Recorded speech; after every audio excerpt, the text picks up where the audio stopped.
getting started here. Hello, everyone. Hi, everyone. Hi. Hello, welcome. Hello, everyone. Going to wait just a few seconds to let folks pop in and join us. Thank you very much for being here today. We're happy to see everyone and hope everyone had a great weekend. Hello. Hello, Marianne. That's my mother. She's watching. Helps when your mom watches. Hello, everyone. Hi, Caroline. Thank you, everyone, for joining us today. If this is your first time, welcome, and welcome back if it's not. My name is Dr. Erin Ash, and this is Dr. Rob Williams. We are both marine scientists at Oceans Initiative, a research nonprofit based in the Pacific Northwest in Seattle and British Columbia, Canada. And we have been carrying out these virtual marine biology camps since the Strong Germ Days, as our daughter Clara calls them. And we thought it would be a nice way to take some time out of the day and chat about ocean life and conservation, how to protect our ocean life. Mm-hmm. Yeah. And maybe give grown-ups a break once, or twice a something year, fun a week. to think about. Yeah. And it's been really wonderful.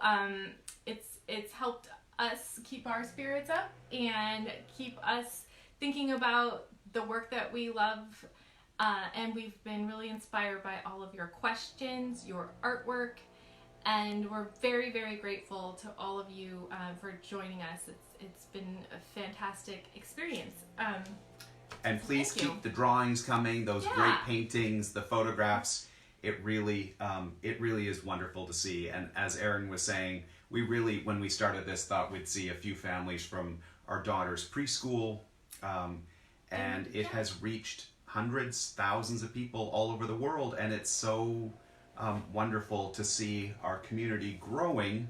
Yes. Even though we're stuck in the house and we're as anxious to get out on the water and get back in the field as I'm sure you all are, to get back to school and to work and to have play dates and do all the things that we love. Yeah. Our daughter Clara, who's almost 6, she's here. She'll be joining us in a little bit. We hope. We'll see. And I see another 6-year-old and 9-year-old from Colorado. Hello. Colorado's a beautiful place. And our friends from Alert Bay, where we do Yay, a lot Alert of our Bay. work. Yeah, and today, usually we start off with some baked items. Rob. What we make for 11s is like Paddington Bear. We all take a pause at 11 o'clock. And Rob made. Do you want to tell us about your bake, Rob? Well, I'm not proud of it. We ran out of lemon, but we made Clara some lemon poppy seed muffins, Yeah. but we ran out of poppy seeds and we ran out of lemons. So we made it with lime and not quite as many poppy seeds. Delicious. As we'd like, but they're pretty good. So tell us in the comments. If you made anything. Yeah, what are you eating for your 11s? Yeah. It's kind of a nice tradition. It's a nice little ritual to take a pause at 11 o'clock, have a coffee, and a little snack, and talk about dolphins or whales or salmon or sharks. Pretty cool stuff. So today we are going to talk about dolphins, and we're going to talk about a particular species called Pacific white-sided dolphin. And there's a clue in their name that they occur in the Pacific Ocean. They do have cousins in other parts of the world, and South America and other in the Atlantic. There's an Atlantic white-sided dolphin. We can get into that more later. But they're beautiful dolphins. I can show a little picture. There's a little duo jumping out of the water in British Columbia near Alert Bay, where our friend is joining us today. And yeah, they're really neat dolphins. I'm going to start a little bit with a story about the dolphins. is that a good place to start? Do we need to say more about where they are and where they're found, or? Yeah, for those of you who are looking at the map, right now we're talking to you from down here in Seattle. I grew up here in Comox on Vancouver Island, and we do most of our work on Pacific white-sided dolphins all around here in Johnstone Strait, Knight Inlet, and these beautiful waters around Alert Bay and the Broughton Archipelago. And it's a wonderful place to study. And I've been studying killer whales and dolphins there since 1995. And Erin started studying killer whales there in 2004 and Pacific white-sided dolphins in 2007. Yeah. So that's what we're going to talk about. Yeah. And so these Pacific white-sided dolphins, they range from where we are here in Seattle, Pacific Northwest, down to California, even into Mexico, all the way over to Japan. And as Rob was saying, the ones that we study are in the what's called the Broughton Archipelago. So, I lost my train of thought. Oh, yes, I was going to tell a little bit of a story. Cool. So when I think about dolphins and Pacific white-sided dolphins, first of all, it's one of my favorite things to talk about. It was the central theme or topic of my doctoral dissertation, my PhD. And the first thing I think about is discovery. Because I think I was out on the boat with you. We had just gone to check mail in Alert Bay. And I looked out on the horizon and saw what looked like just a wall of water. And we couldn't figure out what it was at first. And then you said, oh my gosh, it's lags. And I was a little embarrassed because I didn't know what that meant. I'd never seen a Pacific white-sided dolphin. And their scientific name is Lagonorhynchus obliquidens, so shorthand lags. And it looked like a herd of horses stampeding across the water. And it was one of the most stunning things I ever saw. And from that moment, I was pretty hooked and fascinated. And from that point, the next sort of theme that I think about with dolphins is that of exploration. So in science, we have kind of, three purposes for our research. One is exploration. There goes Clara. One is explanation, so explaining how things work. And another is description, so even just describing a species, which is part of our work as well, especially with these dolphins. And we really can't learn more about a species or a population of dolphins or whales without exploration. And we need that description, we need the exploration, we need both of those things to know what to do to protect them. And the other piece for me that's been really important is mentorship. So a neighbor, a friend, a colleague of ours, Alexandra Morton, who actually drew these beautiful animals on the map, she started studying the Pacific white-sided dolphins long ago in the 1990s. That's our dog. We've had some post arrive, so Rob's gonna go. That's our dog Molly, who comes with us in the field, and she loves to help out with the dolphin project. We'll see if I can get her if Rob can help her stop barking. So Alexandra Morton, who wrote this beautiful book called Listening to Whales, about the orcas in British Columbia, Canada. There's a beautiful chapter in here about dolphins, when the dolphins started using these inshore waters more often. And at that time, Alex would go out in her boat, she still does, and take these beautiful photographs. And you'll notice they're black and white because this was at the time of, for one thing, it's gray there, so it's helpful to have black and white photographs. And at that time, she would have to collect photographs on a film camera, put the film on a float plane. That float plane would go have the photographs developed, and then sent back to her, and she would pick out the best ones to start with this dolphin catalog, because you can identify individual dolphins by the shape of their dorsal fin, the fin on their back. So she started this, and when I was ready to go to graduate school, she was a fantastic mentor and offered her data from, it was about 20 years at that time, I think. And then I've been adding to it for almost 10 now, which I can't believe. That seems like a long time. I guess not quite 10. And that brings me to the fourth theme, which is patience. When you're studying anything, it requires patience. But with the dolphins, there wasn't a lot known about why they were here, why they were coming into the inshore waters, how many there were, is the population going up and down, what are they eating, how often do they have babies, where do they have their babies, all these fascinating questions. Yeah. And we didn't know all of the answers, which is a big contrast to the killer whales we studied. If you have joined us for a previous episode, we've talked a lot about orcas, southern resident killer whales around Seattle, northern residents in British Columbia. We know every single whale. We know whether the population goes up by 1 or 2 or more, we hope. Whenever a baby's born, we know, which is fantastic. We know a lot about their diet. But with the dolphins, it was more of this process of acquiring little bits of information, what one of our colleagues called little truths, and putting that into a bigger story. Yeah.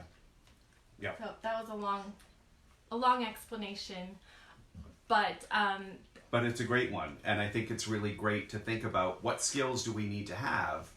When all of you have been asking, how do I become a marine biologist? I can tell from your questions and from your paintings that you already have the big one, which is you need to have curiosity. Yes. And I think one of the most wonderful things about going from studying the orcas, where every individual is known from birth to death, because they've been studied for 40 years, to Pacific white-sided dolphins, where every time Aaron goes out on the water, there's something new to discover. And I love that although,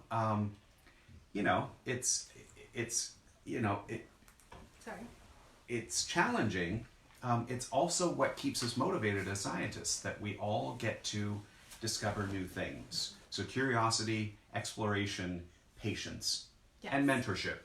Yes. I think those are great things. Yeah, so it's been a very special privilege to study these animals and to learn about their secret lives. Cool. Yeah. So thank you for the great questions. Everyone sent in some lovely questions, really fascinating. I'm trying to think of where we may want to start. So one question is from Sadie, who's 8, from Protection Island, British Columbia. Whereas in Sadie, you may see dolphins there. Oh, yeah. And Sadie was wondering, how big is the largest recorded pod with the most dolphins? So for Pacific white-sided dolphins, we were talking about this. Rob did a fantastic survey on a sailboat about 10-ish years ago. Yeah. And how about you? How many did you see at that time? So we went from here, right down to the BC-Washington border, way up there to Southeast Alaska. And in this whole area, we estimated that there were about 25,000, 20 to 50,000, a lot of uncertainty. So that's like across the whole area, not in like one little group. Right. Yeah. And uncertainty is going to be a big theme of this session because with killer whales, we want to know, did this whale have a calf, and is this individual whale still alive? Because everyone is still, everyone is known, everyone has a name. Whereas with the Pacific white-sided dolphins that Aaron is studying, if you go to our comments, we link to our Vimeo page, Vimeo, where you can see some videos, and you can see groups that are in the hundreds or thousands of dolphins in a group. And it's kind of it's like counting jelly beans or guessing how many jelly beans are in a jelly bean jar. Right. Have you ever had to do that? And then you have to try to say, is that number going up or down? And for every 10 you see on the surface, there might be 50 underwater. So it's a real challenge. And so Sadie wanted to know, what's the biggest recorded pod? And I remember when we were up here, I remember seeing a group of dolphins here. We sometimes call it a school if we don't know that they're a family, and a pod if we know that they're related. Right. It took me about 2 or 3 hours to sail through that one group of Pacific white-sided dolphins. So there must have been 2, As 3, far as the eye could see. 4,000 dolphins all in one big aggregation. Mm-hmm. And curiously, that's also a place where we see a lot of salmon sharks, mola mola, you know, those giant goofy sunfish. They were all out there along with fin whales. And so that's the biggest group that I've ever seen. Yeah, I don't know if I was on that particular cruise, but on one of the cruises I remember seeing a large in the thousands. Yeah. So that is not uncommon, but it's more common where we work in the inlets to have hundreds or even fewer. Sometimes we see dolphins on their own. So they have a wide range of behaviors, and that's probably due, like, the reason they might be in big groups can be for protection against predators or for socializing, getting together, having a chat. And the reason they may be in smaller groups also could be because of the way their prey is arranged. Yeah. So Jennifer was just asking, why do you think they were all together? Were they hunting something together? And it could be that this is a group that spends its entire life together, in which case they're a social unit or a pod. Right. Or it could be that they are smaller groups that all just happen to land on the same group of herring. Yeah. In which case they're a school or a temporary And it might be aggregation. kind of like, if you're, we haven't all done this in a while because we're all staying at home, but when you're on a plane with hundreds and hundreds of people, and then you get to the airport and everybody gets in their cars or the bus and they go to their houses, it could be similar where they're all traveling from A to B in a large group because it's safer from sharks and killer whales. And then when they get to their spot that they like, they might stop and then eat more local sources of prey. Yeah. So, And so Henry, who was asking about salmon sharks, they are a group of sharks that are in the same family as great white sharks. We estimated that there were about 10 to 20,000 of them out here between Haida Gwaii and Vancouver Island. A lot of them. And so they do eat salmon.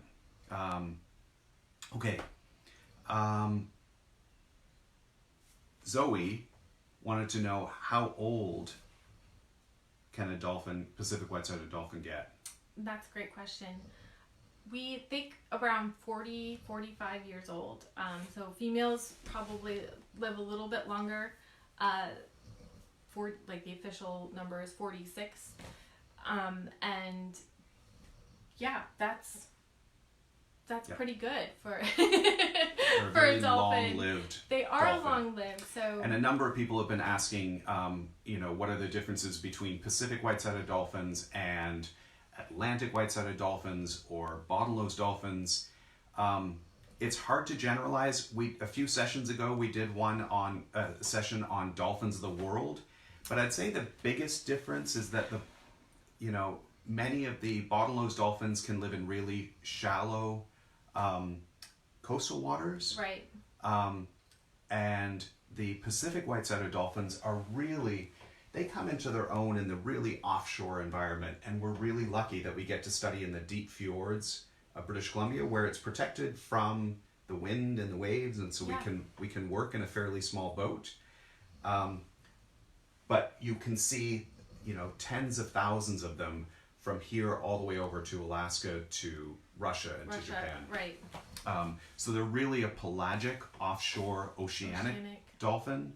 The Atlantic white-sided dolphin looks quite similar, but a recent genetic study that we just did that Erin With coordinated colleagues. with colleagues at Yeah. Smithsonian found that actually they're not even they should not be part of the same group. And in They fact, used to be grouped together with 4 other kind of cousins. but in fact, they're quite unrelated, Right. and they just happen to have very superficially similar coloring. And that leads us to a question. Annalie, who's 12 from Tennessee. Hi, Annalie. Hi, Annalie. Thank you for sending in a question.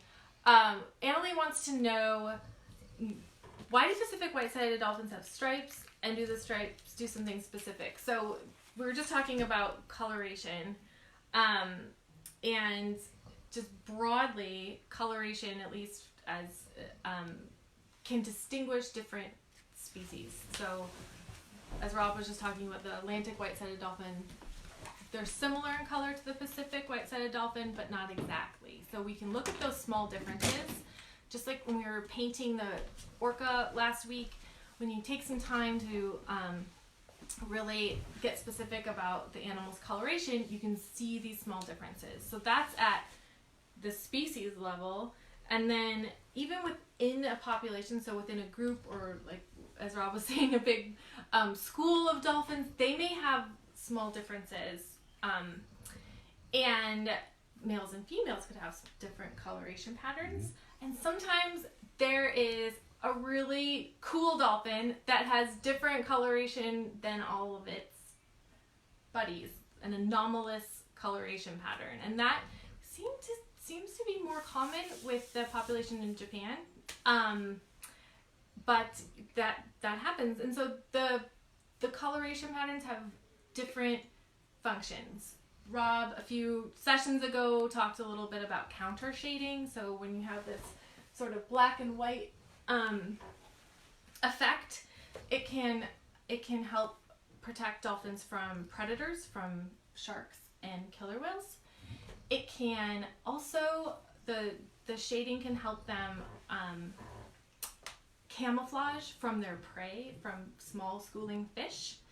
And in low light conditions, it can also help them coordinate their movements with one another. So if they're corralling some herring, we'll put some links to video of this. The dolphins work together to corral herring into a big bunch. Herring are small fish, for those of you who may not know. And the white and dark shading of the dolphin can help them if they're trying to make quick decisions. They may not have time to vocalize about it, but they can watch each other's bodies and move quickly, both in a predator situation and a prey situation. Those white flashes, for a few meters or maybe 10 meters, they can see each other underwater, and so seeing flashes of white help them coordinate their group. Yeah, and again, for on our side as scientists, it can really help tell us about how to organize them as species or populations, especially when we may not have DNA, when we may not have the genetic detail that we may need to make those decisions. Someone was asking, what scientific equipment do you use in your field work? And even though we're on land and we're not on the boat, this is it. This is the most important tool that we use in our work. It's completely non-invasive, and we use big cameras that can take photographs at a really high speed in really low light, in 1,000th or 1/2000th of a second, so that we can zoom in and tell the shape and the nicks and the notches in the fin, and we can tell each individual apart like a fingerprint or a mugshot. And I was really lucky when I first started this study. A very kind person who's an avid, beautiful photographer, she was getting a new camera and didn't need her old one anymore. And so she sent me her old camera, and that was the first one that I used. Yeah. And we still do. We still use it. Thanks, Kathy. And it was really the difference between being able to carry out my work or not, because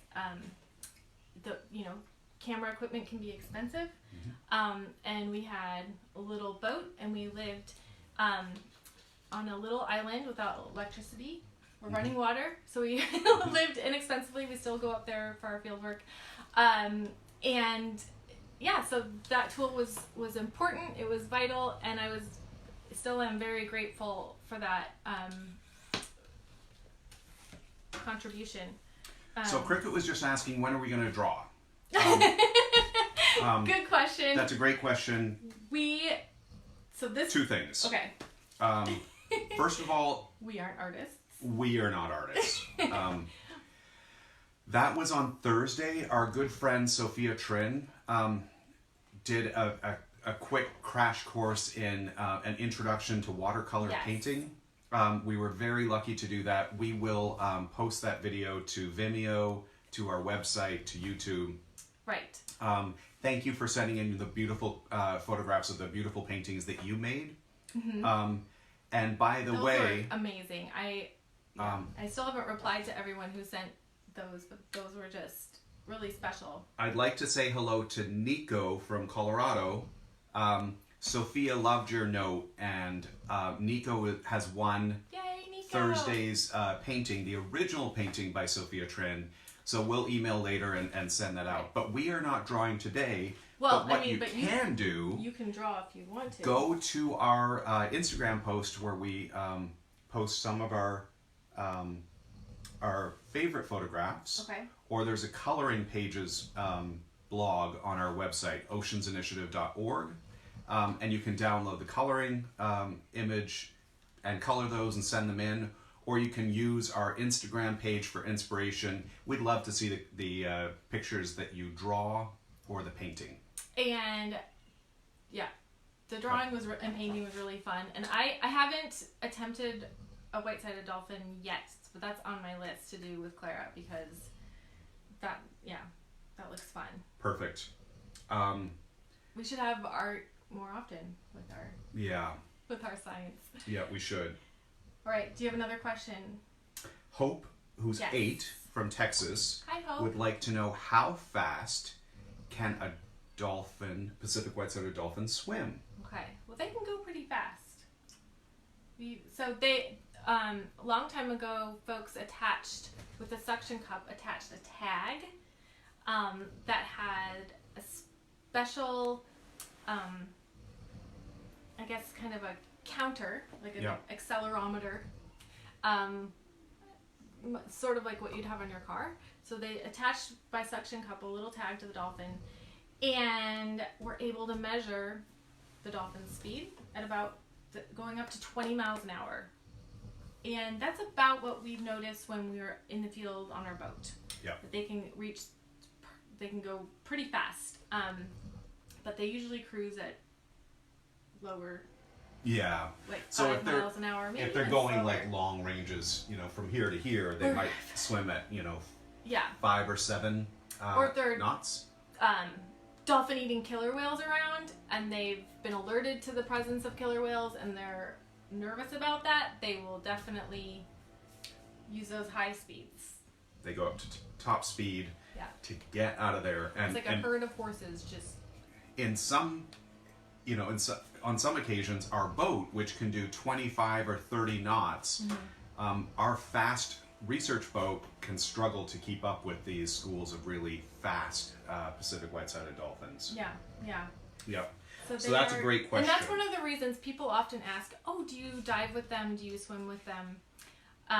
And for research, I don't, and that's one of the reasons, because, if you were to dive into the water with them, they would most likely leave so fast that you wouldn't be able to keep up with them. It wouldn't be an efficient way.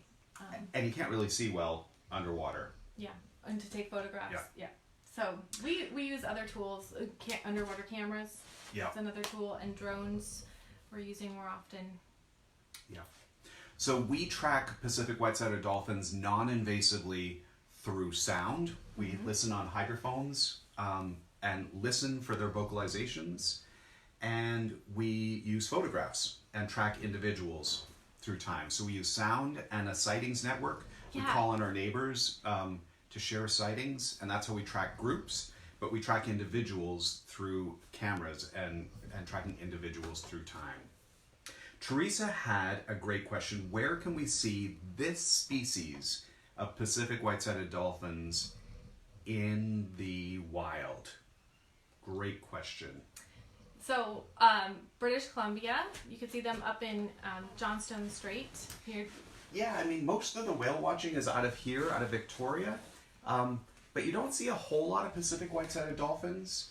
If you want to see Pacific white-sided dolphins, there are whale watching companies out of Campbell River. Beautiful little town here called Telegraph Cove. Great little spot here called Alert Bay. And a great little spot over here called Port McNeill. Sorry, just drew a blank there. And so if you go out on a whale watching boat with any one of those companies, it's pretty great because you can see these Pacific white-sided dolphins almost every month of the year. Yeah, they're found there year-round. You can also see them in California. That's another reliable place. Yep. And they're in Japan. I'm not sure how reliable it is to go out on a whale watching boat and see them in Japan. I know there is someone who's doing their PhD on the populations in Japan, a photo ID study, so you can find out more about that. Teresa also had another question though about she had a 12-year-old who's super into whales and dolphins. Okay. We're older than 12 and we're still into whales and dolphins, but she wanted to know what would be a good gift. And maybe for someone who likes for someone who's 12, you can put some comments, suggestions in the comments. I think, a camera would be good. Some books. Alexandra Morton, some of you were asking whether Alexandra Morton's book, Listening to Whales, is a kind of a kid's book. It's really aimed at slightly older ones, but she does have a couple of children's books. Yes, so we could put links to that, but if you Google her name, you could probably find it. Yeah, we'll share some links. You could probably read it and share some stories verbally, but maybe not just to read to your child. And one thing we're thinking of, we're a small nonprofit and running this project. As soon as the Strong Germ days are over, we're going to be back on the boat and heading home to do field work. We're thinking of running a Pacific white-sided dolphin adoption program. So I don't know if anyone would be into that. Thought of it like a symbolic adoption. Yeah. So you could kind of follow the pod of dolphins around here and see what do we see every summer. And in fact, some of you have been asking, are we going to still do these events after the Strong Germ days are over and we're back in the field? And we're still figuring that out. I mean, we're kind of, maybe we should just pause. So on Thursday, we're having sort of a pre-recorded session with a wildlife photographer. And the reason it's pre-recorded is because he's in the wilderness, Ryan Tidman, and doing some field work, and he only had an internet connection last week, so he kindly made time to talk about wildlife photography. He comes out on our boat sometimes to help kind of both with the science and with some of just communicating storytelling about what we do. So Thursday that's what's happening, and then Monday we're not sure if we're going to keep doing this the virtual marine biology camp in the same way. So we'd love to hear your feedback. What would you like to see more of? Is there something different you'd like to see? And so we're going to kind of take a pause after this session between now and next Monday and figure that out. Yeah. Also Thursday, did you say? It's a long-winded. Thursday is Clara's birthday. Oh, right. That's what I've got. And so, happy birthday, Clara, on Thursday. So we're going to try to follow her lead about whether she wants to do one of these things on Thursday. We promised we would do this until the 23rd, and then we realized, that was a month or 7, 8 weeks ago. And that seemed like an awful long time. And so we didn't notice that the 23rd the last day was going to be Clara's birthday. So we're going to follow her lead and decide, are we going to talk on Thursday or do this pre-recorded thing? Otherwise, we'll come back on Monday and say goodbye. But we were thinking after that, once the strong germs pass and we're back out on the water, maybe we could do some live streaming from the field. Right. So we'd actually, instead of being here, be out on the boat, you can see what we're doing. Yeah, or someone's asking about, talking about sea turtles. We could talk a little bit about sea turtles. I don't know, honestly, I don't know very much about them. I did a little bit of work with them early in my career, but that's a good point. We could bring in more friends and colleagues who do have expertise on sea turtles and blue whales and other things. So please let us know what you would like, and it could be a hybrid. Maybe, and I don't know if Clara wants to pop in before we wrap up, but Hope had another question. Hope from Texas, who's 8, wanted to know, when a male Pacific white-sided dolphin jumps out of the water, are they trying to attract mates? And that's a great question. It could be. We don't really know the answer. But one thing is, when the dolphin jumps out of the water, that gives you an opportunity to figure out whether it's a male or a female, because it's a little trickier when they're swimming along. It's not as obvious with killer whales. The male killer whales have giant 6-foot-tall dorsal fins, and that's, pretty easy to spot out on the water. With dolphins, it's a little more subtle. Right. And sometimes not quite, you can't be quite 100% sure. However, we do know when the dolphins jump out of the water and land on the side of their bodies, it makes a huge loud sound, both on top of the water, and we've recorded it. It's very loud under the water. So it definitely is serving some kind of signal. It could be for, watch out, there's a predator coming. It could be attracting mates. Look at how high I can leap, etc. We know that male dolphins form strong bonds over time. We've seen 2 male dolphins together, same spot, 10 years apart. Yeah. So, and they do form these large-ish, like 20-odd groups of male dolphins that hang out together.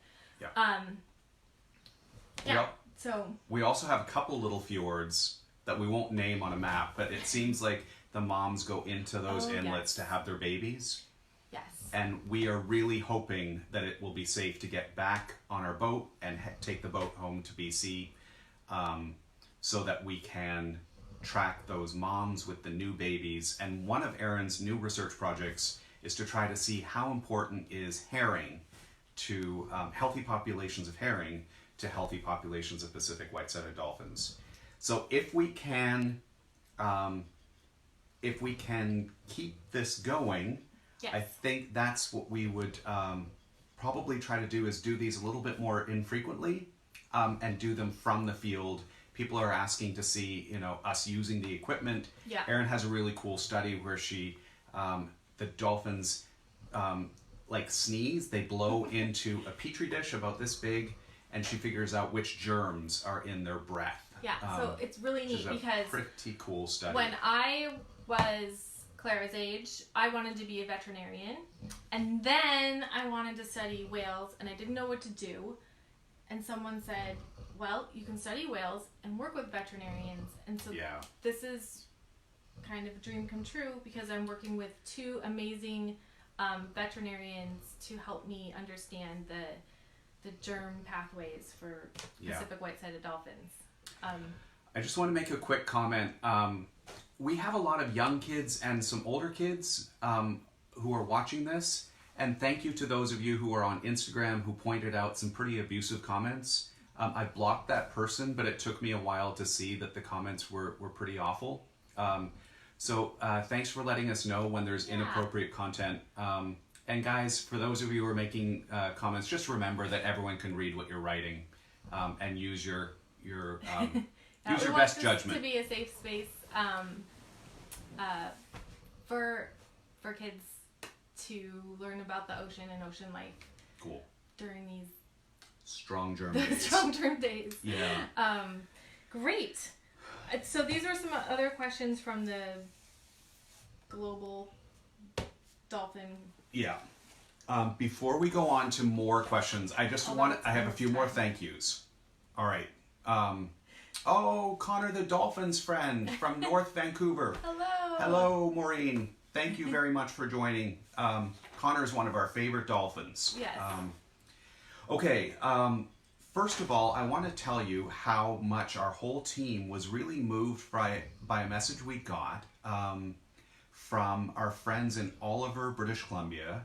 And it turns out that their parents are essential workers, which means that they are helping all of us stay safe and healthy.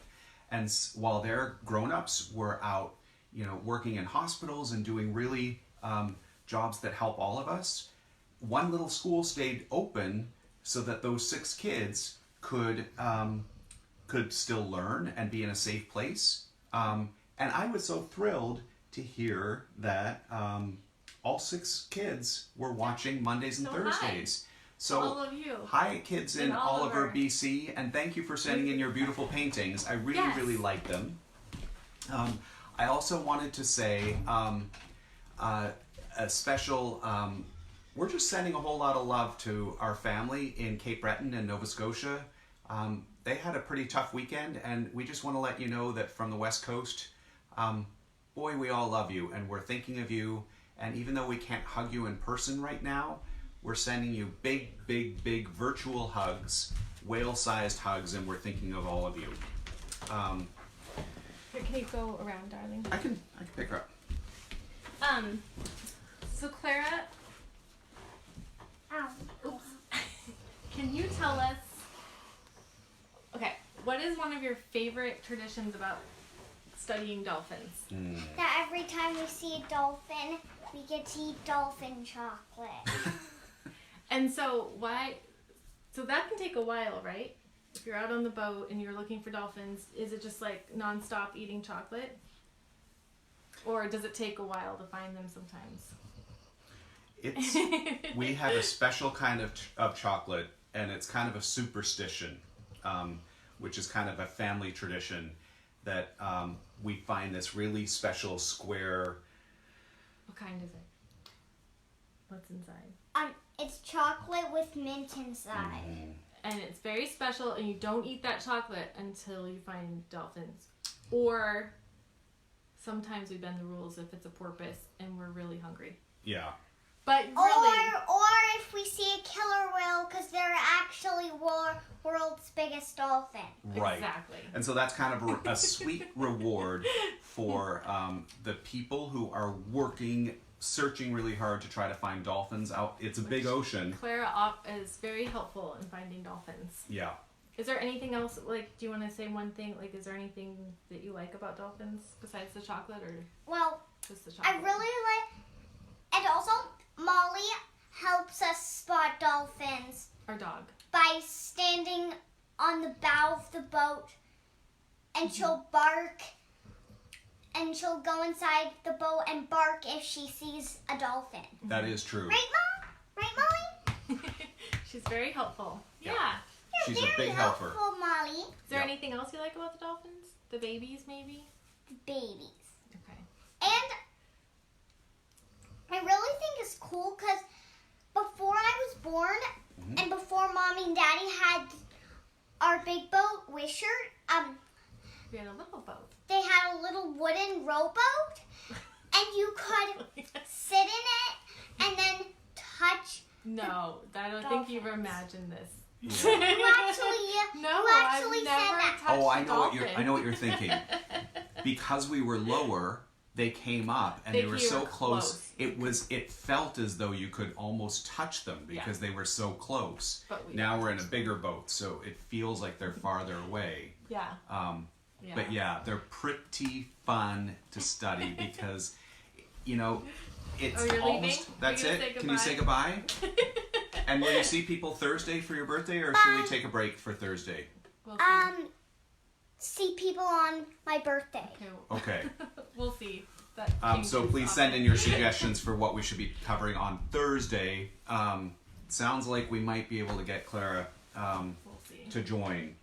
But yeah, trying to photograph these dolphins is so much harder than photographing humpback whales, where they're a big animal and they surface, and then as they dive, you can see a giant fluke, the underside of their tail, and it feels like it takes seconds for that tail to drop. Killer whales come up to the surface and you can see the side of the dorsal fin, and when they're traveling slowly, you've got lots of opportunity to take their photograph. With a Pacific white-sided dolphin, their fin is only about that big, and there are thousands of them, and there aren't very many nicks and scratches, so you have to get really high-quality photographs, and really not many people have the patience to do that kind of work, which is why Erin is kind of an expert on this particular species, and I'm so proud of the work that she does, because it requires so much hard work, You too. patience, persistence, and you kind of have to stick with it. And it takes a And team. those little truths emerge over time. So cool things that we've learned. You can see the same dolphins coming back year after year to the same bay. They may travel out in the North Pacific, And with the same buddies. and then when they come back, we have seen friends photographed together as long as 17 years apart. So family is pretty important to them. So they're pretty social. Yeah. We know that herring is very important to them for their diet. And unlike the transient or the mammalian or the resident killer whales, we've looked, and it looks like salmon is not terribly important to the diet of Pacific white-sided dolphins. They really like herring, so that's kind of cool. And they eat other things that they range in different parts of the ocean, but for where we study them, that's their favorite. And Hallie was also asking how long do these dolphins live? Right. About 40 years. 40, 45. 45. Yeah. And Erin's study is one of the first to tell this or estimate this from long-term photo identification studies. And one of the things that's really important to us at Oceans Initiative is to do really good conservation science that is as non-invasive as possible. So wherever possible, if we can do a study using photo identification or from land, we want to understand them without bugging them too much. So that's one of the reasons why we tend not to do tagging studies. But sometimes you need those sometimes you need to answer questions. A couple so of you have those are important suggested too. a topic on humpback whales, which we covered a few weeks ago. Those should be up on our Vimeo channel or our website, oceansinitiative.org. But please do keep the other suggestions coming. I've Yes. heard some on narwhal, on beluga. We do study beluga with our colleagues in Quebec. Please keep those suggestions coming. Please keep the photos, and I'd love to see you guys draw some Pacific white-sided dolphins after you've I'm checked going to out our try it. Instagram. I haven't tried that before. Or maybe take Sophia Trin's suggestions and do a watercolor painting. Yeah. And one of the things that I thought was so cool about the watercolors, someone was, it's hard to shop when you can't leave your house, and so they painted a beautiful orca with food coloring. And I think it was one of the prettiest paintings Brilliant. that we've seen. Well, they're all very They're all amazing. special. Kind of like the Pacific white-sided dolphins in the wild.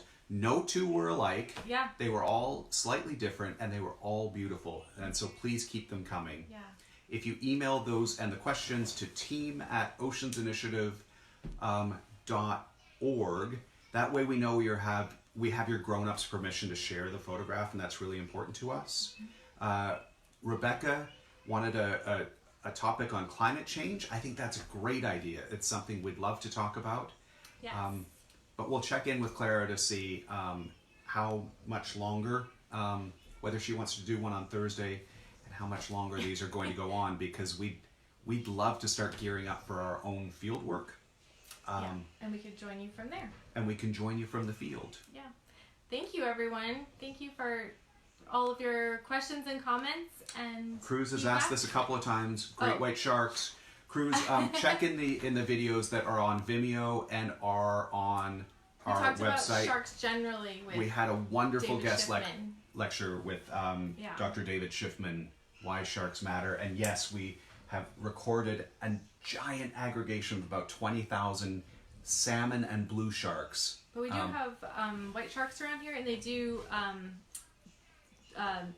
Dolphins have been found with shark rake marks and wounds, so we know that Yeah. Great white sharks are one of the Pacific white-sided dolphin predators. Yeah. But that's probably not. Cruz probably has way more questions than that. But yeah, check out the shark episode, and yeah, maybe we'll do more shark things. So for those of you who are enjoying Thanks, this, everyone. please like, comment, share, tag your friends in the comments so that we have some sense of whether there's still continued interest in this and whether more people would like to join. And please, if you feel up to it, please go to our website and sign up for our newsletter, and we will send you some notes from the field as we do things and have news to report. Thanks again. Teresa, thanks for the suggestion. If you really do like the idea of a dolphin adoption program, flippers up on that idea or flippers down on that idea, let us know in the comments or email us at team@oceansinitiative.org. We've been thinking about this for a couple of years, and if you think that that might be a good souvenir from these episodes, we'll get that launched in the next week or two if you'd like. And then for those of you who've been participating right from the very beginning, the middle of March, we were kind of thinking we might release a certificate that you guys could print, and we'll leave our signatures on it and put the Oceans Initiative logo and the virtual marine biology field camp and some photographs, and then your grown-up could sign or fill in your name to say that that you participated in the great virtual marine biology field camp of 2020. Thank you so much. We're just signing up. Could you say goodbye to everyone? Thank you, everyone. Thank you for joining, and we'll see you soon. Bye. Bye-bye. Thank you.